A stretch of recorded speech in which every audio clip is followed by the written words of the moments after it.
in Pennsylvania. Many of those are early mail-in votes. Many of those are expected to break for Joe Biden. Take a look at these counties around Philadelphia. You're familiar with, Andrea.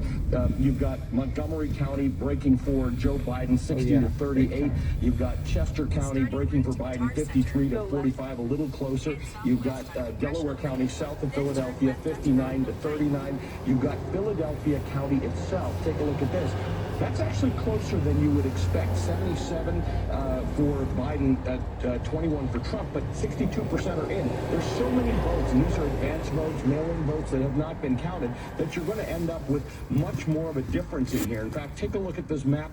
These bubbles, as you know, show what's remaining to be counted. Allegheny County, Pittsburgh, that area, still lots of votes remaining to be counted there. Philadelphia County and the collar counties around Philadelphia, lots of votes to be counted there. Harrisburg, a little bit smaller, but the bottom line is lots to be counted there, and it's the same story in Michigan. We've got we've got votes outstanding in Wayne County, which is right around Detroit. That is, again, an area that is expected to break for Joe Biden. So with 92% in there, you've got a 31,000 vote lead for Joe Biden, and that's only expected to increase when these votes come in, Andrea. On the Baushi with the very latest.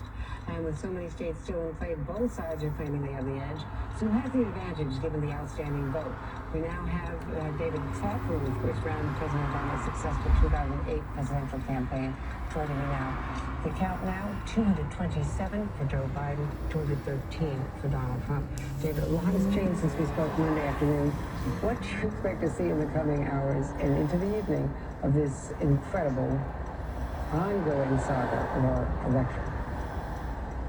Well, Andrea, there's going to be a lot to unpack in the days and weeks ahead about actually what happened in these states. But right now, Joe Biden is in the lead.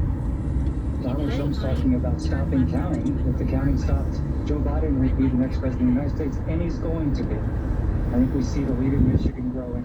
Expectations are, as we begin to count the mail-in ballots in Pennsylvania. Again, in Pennsylvania, Michigan, and Wisconsin, these are all ballots that were cast in some case weeks and weeks ago. But by state law, they were prevented from being counted today. Georgia's going to be very close. Arizona may tighten, but I expect Joe Biden to maintain his lead there. And that, second congressional district of Nebraska in certain scenarios is very important. So, this is now, Joe Biden is in a commanding position from an electoral college standpoint. I know, but still nervous. And I think we just have to wait and see. Looks like we're going to get most of the vote in Georgia today. We may get most of the vote in Arizona nervous today. Too, because you feel we like may not know everything we need to know in something Pennsylvania today, but we know a lot more. So that's where the race stands, which is, Joe Biden is ahead in the states he needs to be ahead in to get to 270 electoral votes, and maybe quite a bit north of that. It does seem that Joe Biden underperformed with some key groups in Pennsylvania. I was just talking to a Philadelphia elected official, or someone working with an elected official there, who said that they are still trying to figure out why votes that they think exist from Philadelphia have not been recorded by the state, by the Secretary of State's office. That there is a lag, if you will. I'm not sure why that happens. Nothing really mysterious about it. It's between Democrats and Democrats, so there's no conspiracy here. It's just process.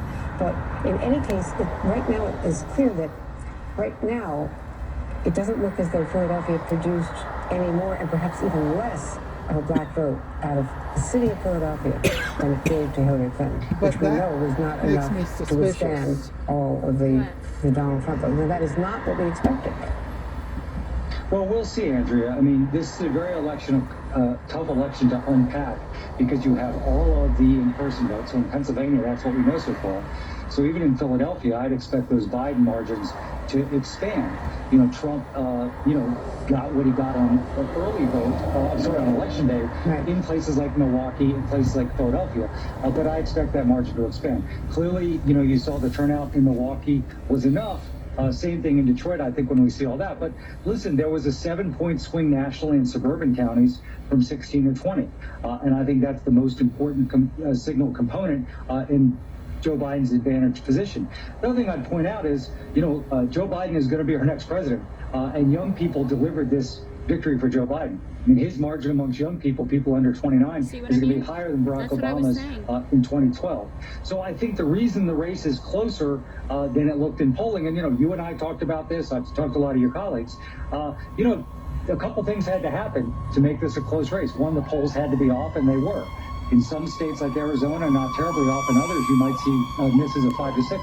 But Trump needed to have strong election day turnout, which he did. Let's look at Wisconsin.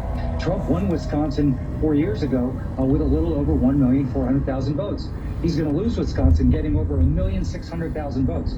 So the Trump campaign did a very good job of turning out their voters, and Joe Biden was able to withstand Yeah, that. you But keep going. why So didn't at the the end of the day, Democrats do a good job of turning out their voters?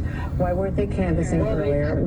I'm just asking. Well, they did, Andrea. They just were able to get over 1,600,000 votes in Wisconsin, which is a crap ton of votes.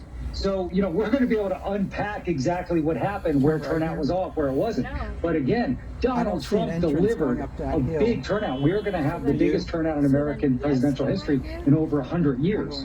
So I think, we shouldn't focus on how does this differ from the polls. That is an important No, that's discussion. not for what another I'm day. asking. I'm asking whether there's something fundamentally wrong. There's something fundamentally wrong in our politics, let's say, in both parties.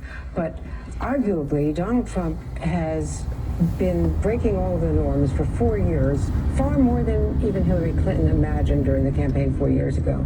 Yet he has higher favorables in the exit polls than he had 4 years ago when he ran, and he got more votes. And so is there something wrong with the messaging or the structure or the organization of the Democratic Party or American society or American culture that someone who Democrats think society is so and culture. wrong did so well? Well, it is sad and distressing to me that this many people look at Donald Trump and Hey, do say, you I wanna want to come in, sign up for a guys? second No, term. we'll wait But only we here. are very Yeah. Just wait. Hey, we're feeling better.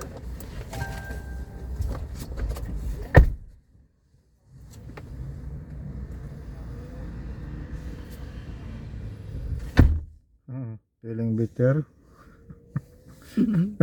Boss, Feeling bitter kay wala di. feeling bitter. Walang taon to sa dason. Kay di po dagin laki mo. Hala, hala, hala.